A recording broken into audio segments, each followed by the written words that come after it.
Bismillahirrahmanirrahim. Alhamdulillahirabbil alamin. Wassalatu wassalamu ala asyrafil anbiya'i wa imamil mursalin nabiyina Muhammadin wa ala alihi wa ashabihi ajmain. Amma ba'd.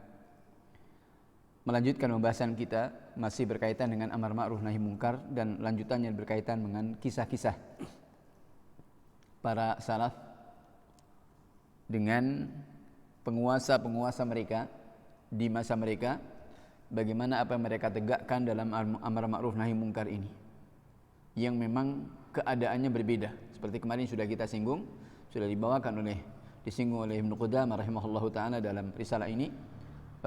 Keadaan memang berbeda.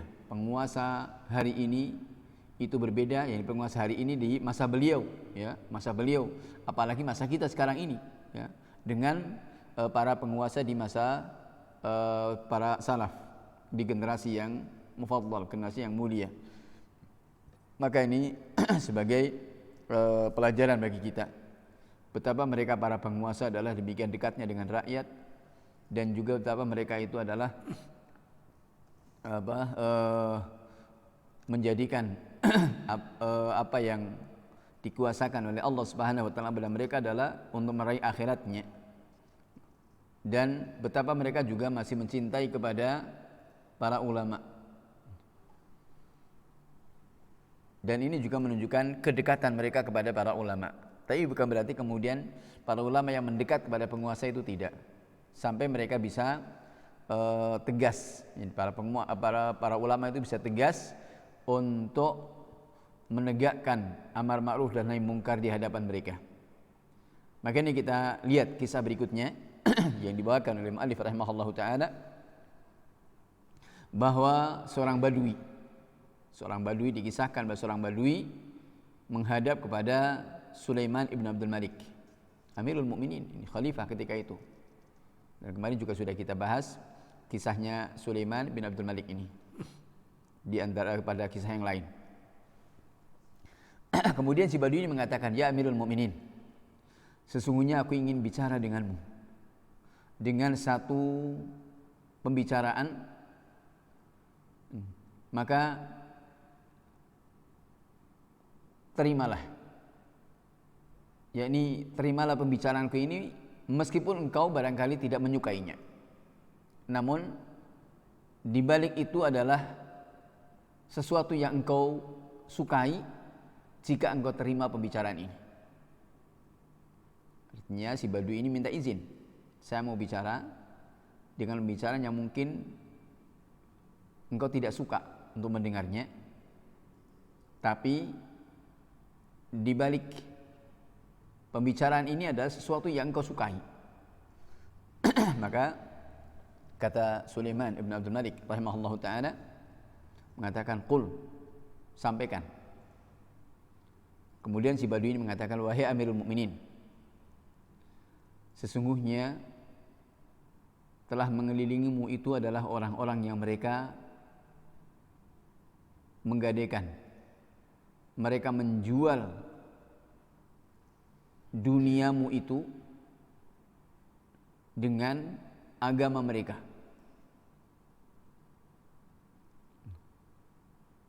Atau mereka membeli duniamu itu dengan agama mereka. Mereka gadaikan agama demi mendapatkan duniamu.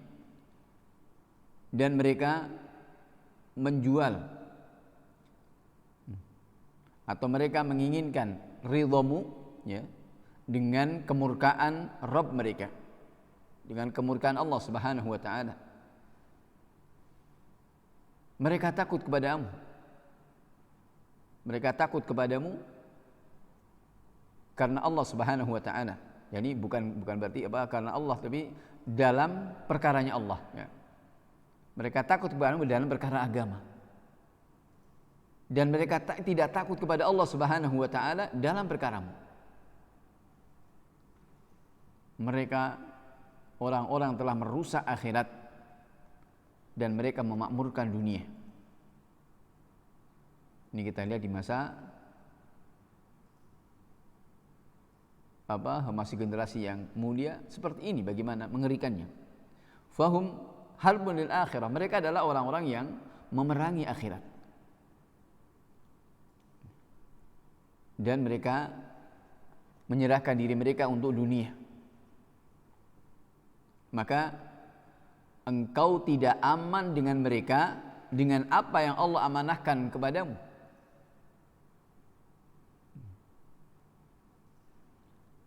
Karena sungguhnya mereka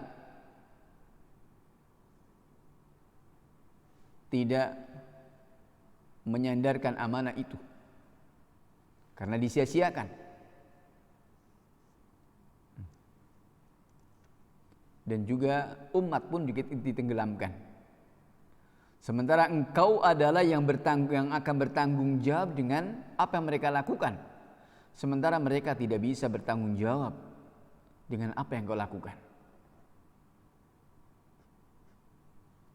Maka tidak layak dunia mereka itu dengan kerusakan akhiratmu. Tidak cocok. Baiknya dunia mereka dengan rusaknya akhiratmu. Karena orang yang paling tertipu, adalah manusia paling tertipu adalah orang yang menggadaikan, menjual akhiratnya dengan dunia orang lain. Maka kemudian Amirul Mukminin Sulaiman ibn Abdul Malik mengatakan, adapun engkau telah hunuskan lidahmu, engkau telah lepaskan lidahmu, dan itu lebih tajam daripada pedangmu, lebih memotong, lebih tajam daripada pedangmu sendiri. Maka si Badui mengatakan, benar wahai Amirul Mukminin, benar. Itu adalah untukmu. Artinya benar apa yang kukatakan dan tidak kepadamu.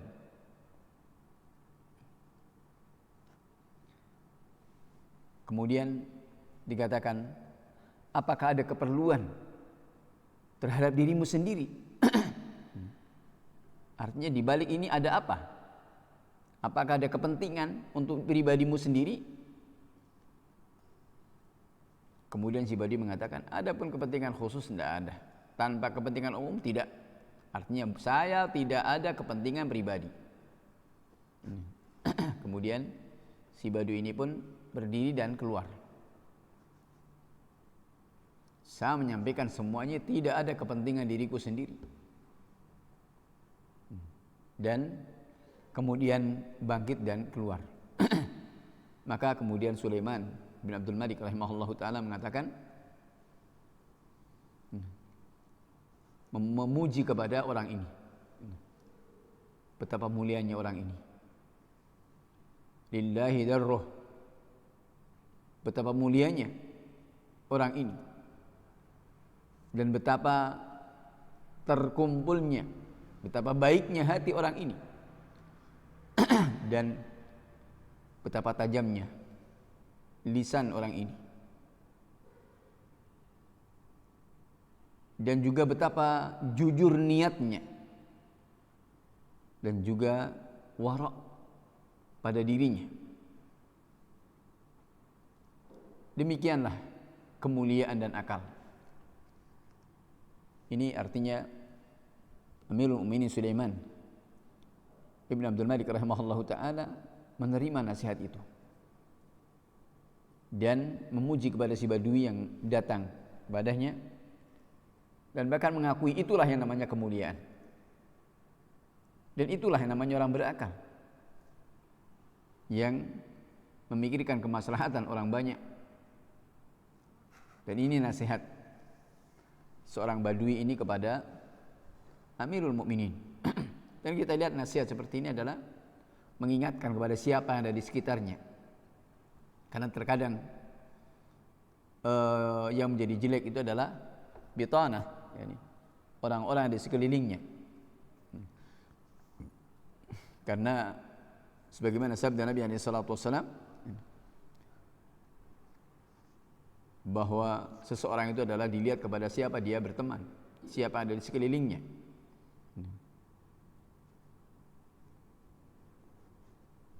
Al-mar'u ala dini khalilihi. Seseorang itu adalah di atas agama orang-orang yang dicintainya. Falyanzur ma'amman yukhallil. Maka perhatikan dengan siapa seorang itu berkawan, berteman.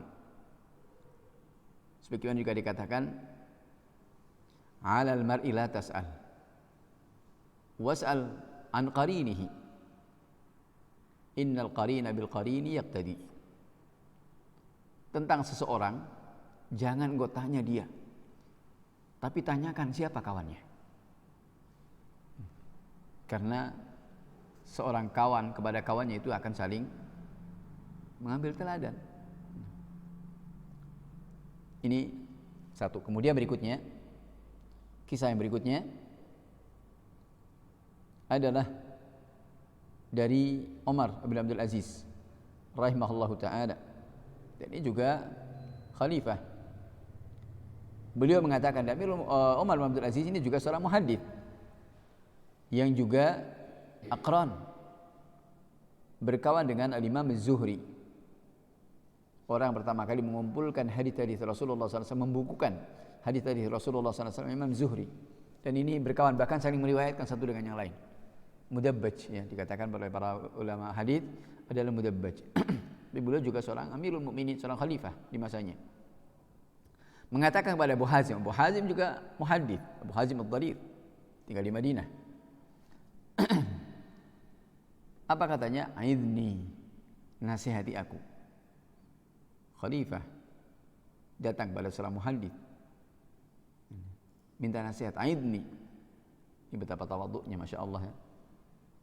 Nasihati aku, berikan mau'izah kepadaku. Faqala, kemudian kata Abu Hazim rahimahullahu ta'ala, ittaji' thumma aj'alil maut inda ra'sik. Berbaringlah, kemudian jadikan kematian itu ada di kepalamu. Thumma andur ma tuhib an yakuna fika tilka sa'ah fakhudh fihi al-an. Kemudian perhatikan, lihat apa yang engkau sukai itu ada padamu saat itu, maka ambil sekarang. Wa ma takrahu an yakuna fika tilka sa'ah fada'hu al-an. Dan apa yang tidak engkau sukai pada dirimu saat itu, maka tinggalkan sekarang. Ini seorang Amirul Mukminin, seorang muhaddits, tidak ada basa-basi, tegas, jelas di hadapan penguasa. Nah, seperti itu, untuk mengingatkan seorang penguasa muhasabah ketika menghadapi kematian itu bagaimana pertanggungjawabannya dan seterusnya. Ya memang sangat besar si Allah Subhanahu wa taala. Kemudian masih kisahnya Umar bin Abdul Aziz juga, di mana Muhammad bin Ka'ab rahimahullahu taala mengatakan kepada Amirul Mukminin Umar bin Abdul Aziz.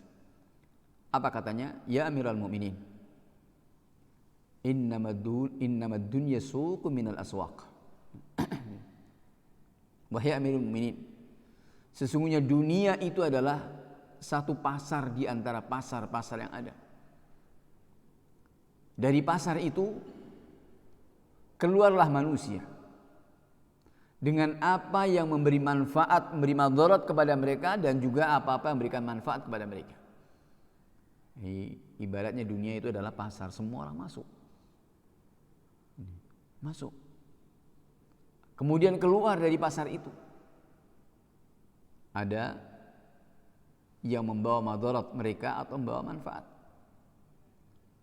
Maka pasar memang demikian, ada yang untung, ada yang rugi, ada yang kemudian artinya untung rugi baik itu dari sisi dagangannya atau dari sisi amaliyahnya. Ada yang jujur, ada yang ngapusi, ya.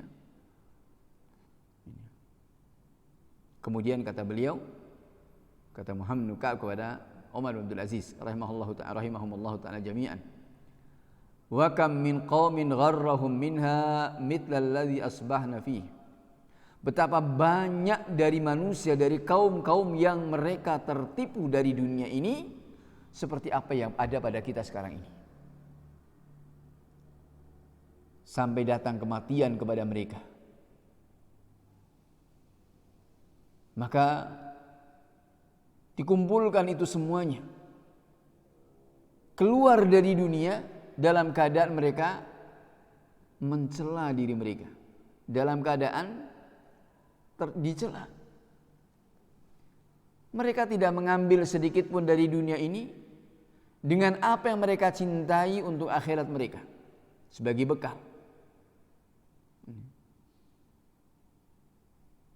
Dan juga tidak menjadikan apa mereka tidak suka itu sebagai junnah, sebagai perisai.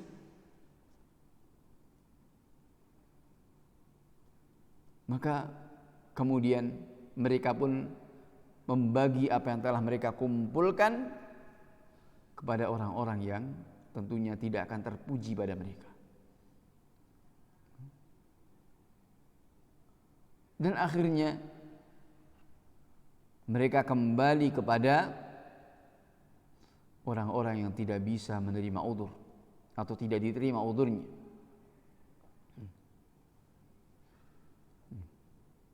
Dan kita, kata beliau, kita wahai Amirul Mukminin, itu menjadi kenyataan seperti itu. Untuk melihat kepada amalan-amalan yang menjadikan kita cemburu, menjadikan kita ghibtah dengan amalan-amalan itu, kemudian kita tinggalkan. Atau kepada amalan-amalan, pada perbuatan yang kita takut kepada mereka dan kita mencukupkan darinya. Maka fattaqillah, kata beliau, bertakwalah kepada Allah Subhanahu wa taala. Bukalah pintu-pintu itu dan ringankanlah hijab. Bantulah orang-orang yang dizalimi dan tariklah orang-orang yang berbuat kezaliman, yakni tahan orang-orang berbuat kezaliman.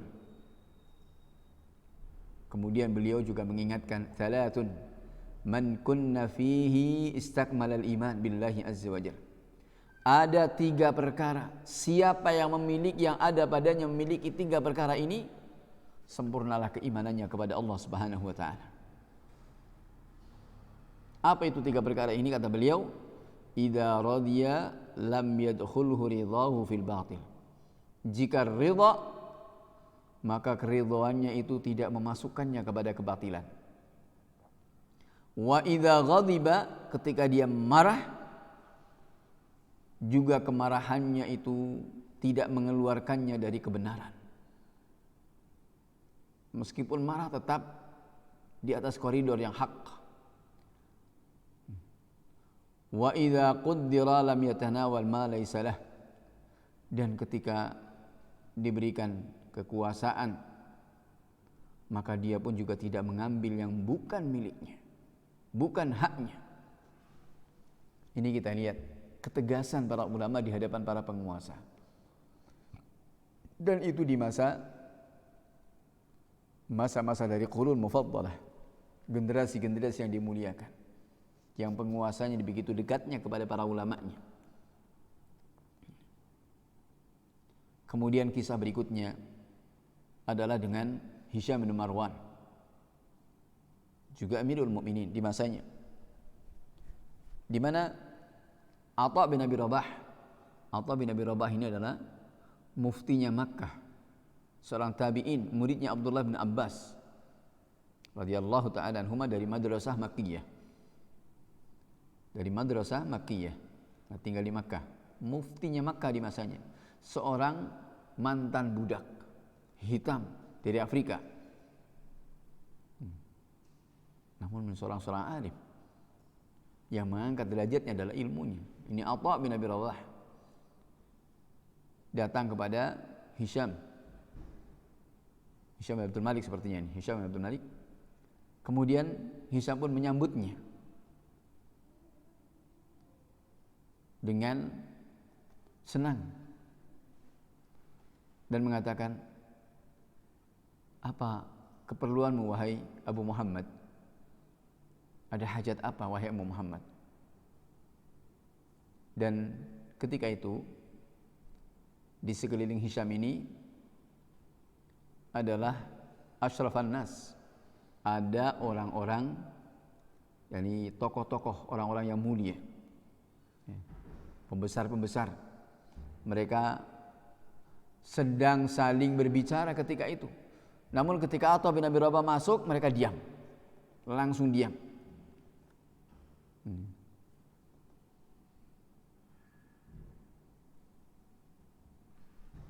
Maka Atha pun menyebutkan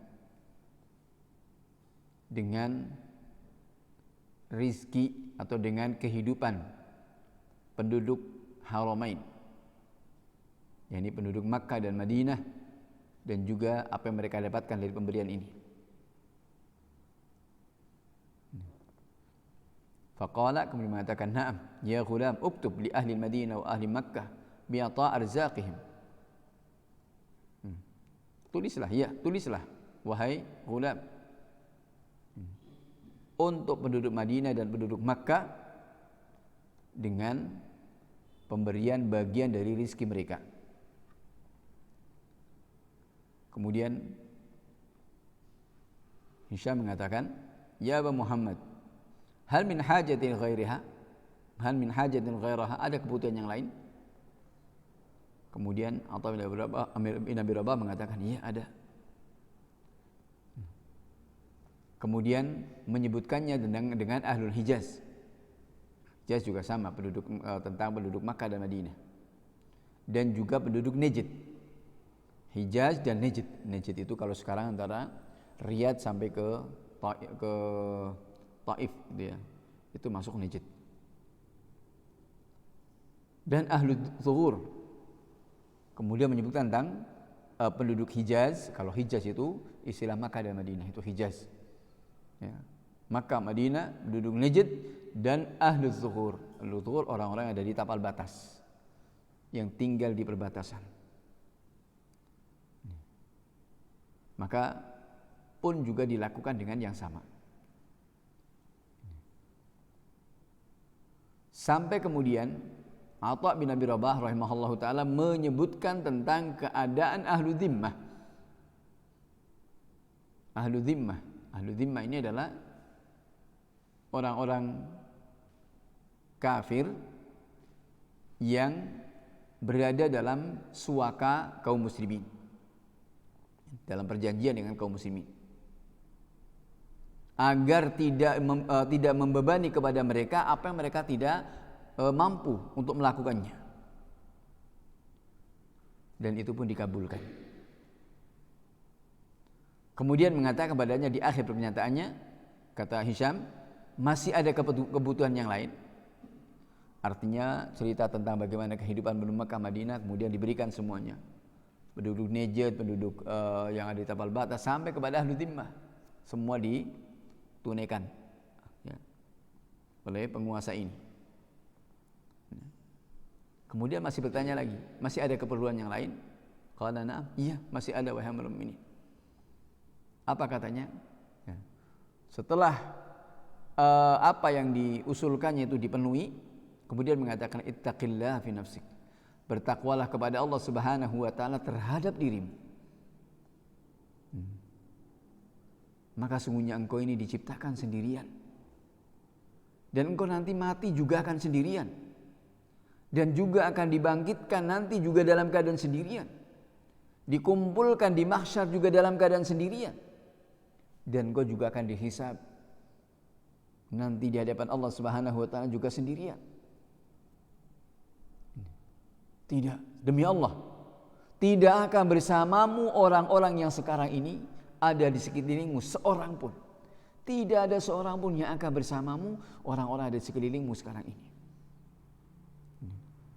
Ini kata Atha bin Abi Rabah, ya, tidak tedeng aling-aling, tanpa basa-basi, langsung mengatakan, tegas mengatakan seperti itu. Bertakwalah kepada Allah, takutlah.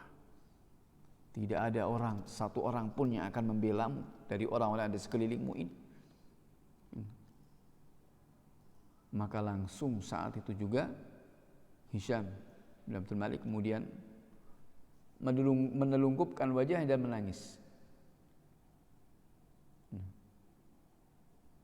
Kemudian ataupun berdiri mau pergi. Maka ketika sampai di pintu, tiba-tiba ada seorang yang mengikutinya. Mengikutinya dengan membawa dengan membawa kis, ya, membawa kantong, ya, yang disebutkan kami tidak tahu apa isi kantong tersebut, dirham atau dinar, tidak tahu. Dan orang ini yang mengikuti kepada Atha mengatakan, sungguhnya Amirul Mukminin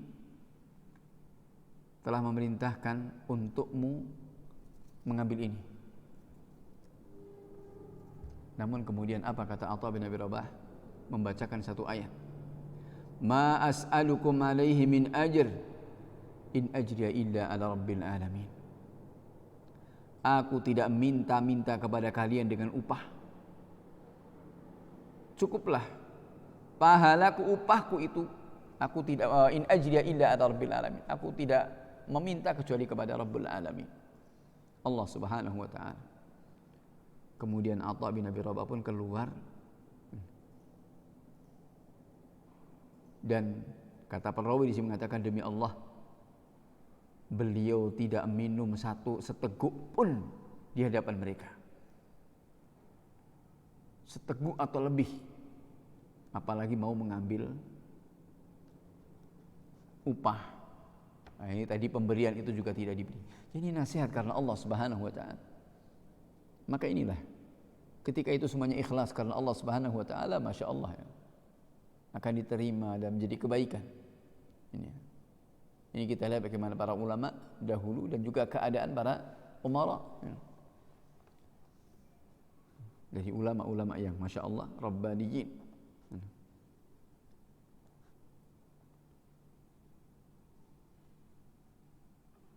Kemudian juga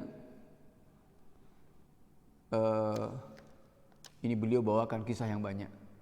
Mungkin dari kisah-kisah ini mungkin sebagai pelajaran bagi kita, ya. Satu kisah lagi adalah dari Muhammad bin Ali rahimahullahu taala menceritakan, saya hadir di majlisnya Al-Mansur khalifah, dan di situ ada Ibnu Abi Dhi'b. Ibnu Abi Dhi'b ini muhaddits, seorang ulama. Dan ketika itu gubernur Madinah itu adalah Al-Hasan ibn Zaid.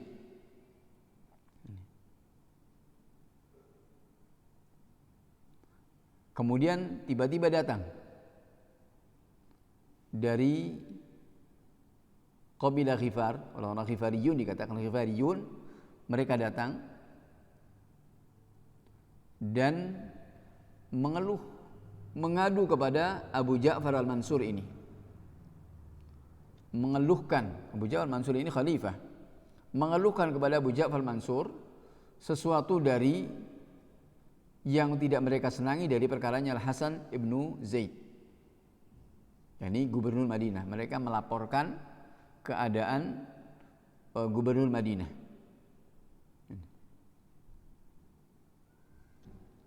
Dan di situ ada Al-Hasan.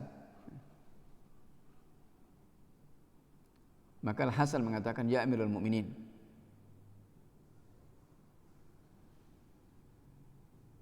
tanyakan tentang mereka itu kepada Ibn Abi Dhi'b. Tanyakan kepada Ibn Abi Dhi'b ini tentang mereka ini, Ghifariyun ini. Maka Abu Ja'far Al-Mansur pun menanyakan tentang Ghifariyun ini kepada Ibn Abi Dhi'b rahimahumullah ta'ala jami'an. Faqala, kemudian beliau mengatakan,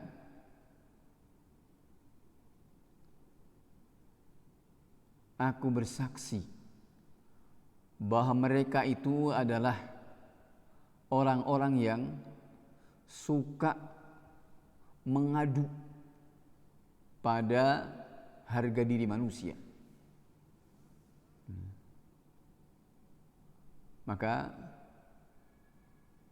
Abu Ja'far al-Mansur mengatakan kepada orang-orang Ghifariyun, qad sami'tum, kalian telah dengar apa yang dikatakan oleh Nabi Dhi'b tentang laporan kalian. Maka kemudian Ghifariyun, orang-orang Ghifariyun ini mengatakan, wahai Amirul Mukminin, fasalhu anil Hasan ibn Zaid, sekarang tanyakan juga kepada Nabi Dhi'b tentang Al-Hasan bin Zaid.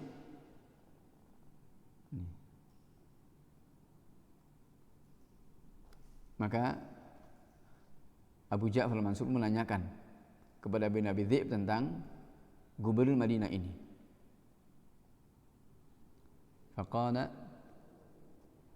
maka kata Ibn Abi Dhi'b mengatakan, aku bersaksi bahwasanya dia berhukum tidak dengan hak.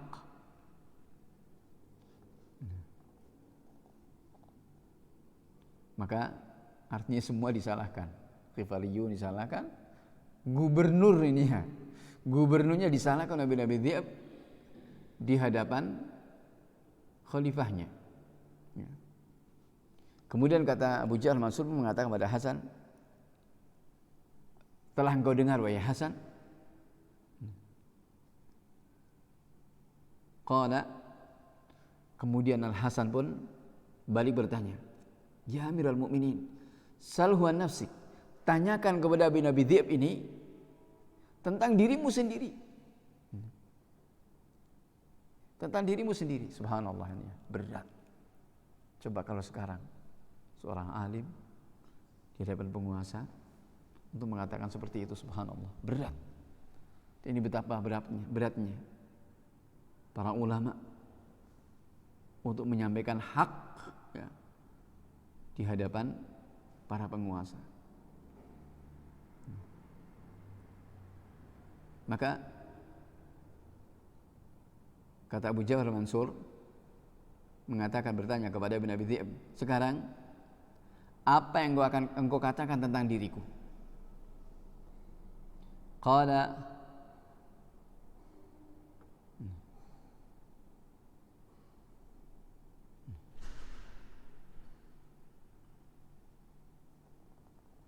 kemudian balik bertanya, apakah Amirul Mukminin ini akan memberikan keamanan kepadaku, keselamatan kepadaku?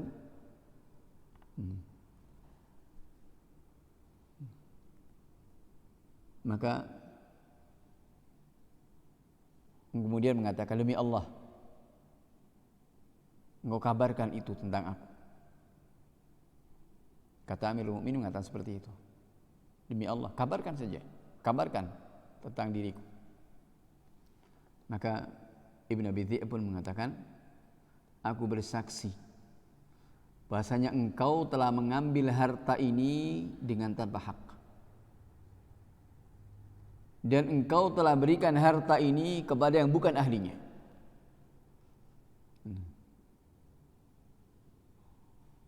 Kemudian meletakkan tangannya di tengkuknya Ibn Abi Dhi'b.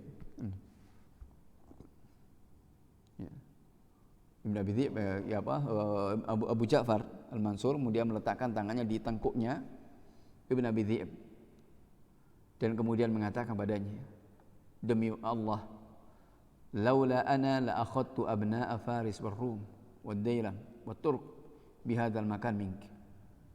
Demi Allah, kalau bukan karena saya akan ambil anak-anak Persia, orang-orang Persia, Romawi dan Dilam dengan juga Turk, tempat ini untukmu. Akan mengambil tempat ini darimu.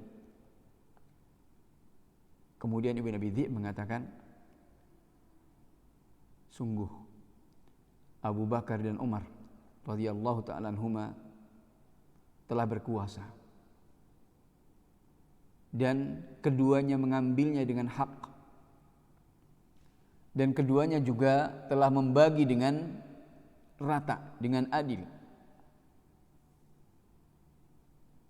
dan juga keduanya telah mengambil dengan apa yang ada pada Romawi dan Persia dan Romawi. Maka Abu Ja'far pun membiarkannya.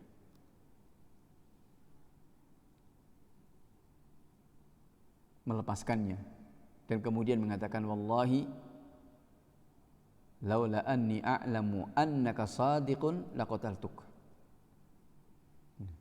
Kata Abu Ja'far Mansur, demi Allah, seandainya aku tidak tahu ini, kalau engkau itu jujur, pasti aku akan bunuhmu. Faqala wallahi ya amirul mu'minin, inni ansahu laka min ibnikal mahdi. Demi Allah wahai amirul mu'minin, sungguhnya aku memberikan nasihat kepadamu dari anakmu al-Mahdi. Ini kita lihat. Khonafidin jazakumullah rahimakum. Berat seorang alim di hadapan para penguasa untuk menghukumi mereka, untuk memberikan kesaksian dengan apa yang mereka lakukan. Berat. Dan mengatakan apa adanya. Namun di mana kita lihat dari sini adalah pelajaran bahwa semua yang karena Allah Subhanahu wa taala ini akan memberikan buah yang indah. Ketika semuanya jujur karena Allah Subhanahu wa taala, dan ketika kita menolong Allah Subhanahu wa taala, maka Allah Subhanahu wa taala pasti akan menolong kepada kita. Dan inilah mereka yang tidak ada tendensi sama sekali kecuali mencari keridhaan Allah Subhanahu wa taala, kecuali mengharapkan pahala di sisi Allah Subhanahu wa taala, bukan karena dunia. Jangankan diiming-iming, dikasih dengan seperti tadi kisahnya Atha bin Abi Rabah pun tidak mau terima. Maka dari sini kita lihat bagaimana ketegasan para ulama di hadapan para umara pada masa dahulu. Ini kisah adalah di generasi-generasi awal. Apa yang dibawakan oleh Ibnu Qudamah rahimahullahu ta'ala. Dan ini kata beliau berbeda dengan masa kita. Ini adalah masa Ibnu Qudamah. Bagaimana kalau Ibnu Qudamah juga tahu masa kita sekarang ini kayak apa? Ya. Ini tentunya adalah likulli maqamin maqal. Bahwa masing-masing itu ada tempatnya. Masing-masing itu ada porsinya. Dan tentunya sikapnya adalah tentunya pensikapannya itu berkaitan dengan ingkaril mungkar. Ini tentunya berbeda, melihat kepada maslahat dan madarat yang ada, dan juga melihat dengan keadaan. Maka jangan sampai kemudian maunya kita adalah mengingkari kemungkaran, namun kemudian mendatangkan kemungkaran yang lebih besar. Tentunya ini adalah madarat. Ya, kalau mungkin kemungkarannya, kerusakannya adalah secara pribadi mungkin gak begitu masalah. Namun kalau kemudian kerusakannya, kemungkarannya itu adalah kemudian berimbas, berbuntut kepada yang lainnya, kepada kaum muslimin seluruhnya, maka ini yang kemudian tentunya adalah, atau kepada manusia secara keseluruhan, ini yang hendaknya kita mesti hati-hati. Ini barangkali mudah-mudahan kita bisa ambil pelajaran dari apa yang kisah-kisah yang dibawakan oleh beliau rahimahullahu ta'ala. وفقنا الله وإياكم من كل خير وصلاة إنه ولذلك القادر عليه والله أعلم وصلى الله وسلم على نبينا محمد وعلى آله وصحبه أجمعين والحمد لله رب العالمين وجزاكم الله خيرا على حسن الاستماع وبارك الله فيكم.